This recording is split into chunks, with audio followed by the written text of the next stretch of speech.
চিত্রনায়িকা মিষ্টি জান্নাত অভিনয়ের চেয়ে তার ব্যক্তিগত জীবন ও নানান মুখরোচক গল্পের জন্যই বেশি আলোচিত। এবার তিনি জানালেন, টাকার জন্য 50 নম্বর সকল প্রকার ইলেকট্রনিক্স পণ্য কিনতে এখনই ভিজিট করুন হীরা ইলেকট্রোমার্টের ফেসবুক পেজ। ও হতেও তার কোনো সমস্যা নেই। সম্প্রতি এক সাক্ষাৎকারে মিষ্টি জান্নাতের কাছে উপস্থাপিকা প্রেমিকদের বিষয় নিয়ে প্রশ্ন করেন। তিনি জানতে চান প্রেমিকরা ভালো আছে কিনা, তারা কোথায় আছে এবং তাদের সাথে সময় কাটান কিনা। এক পর্যায়ে তাকে প্রশ্ন করা হয়, এই ঈদে সালামি কার কাছ থেকে কত পেয়েছেন।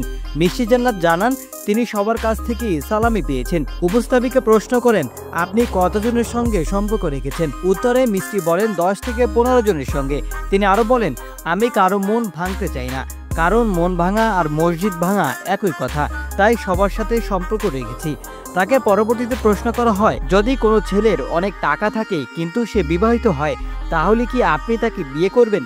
মিষ্টি জান্নাত বলেন, টাকার জন্য 50 নম্বর বউ হতেও আমার কোনো সমস্যা নেই। মিষ্টি জান্নাত 2014 সালে লাভ স্টেশন সিনেমার মাধ্যমে বড় পর্দায় অভিষেক করেন।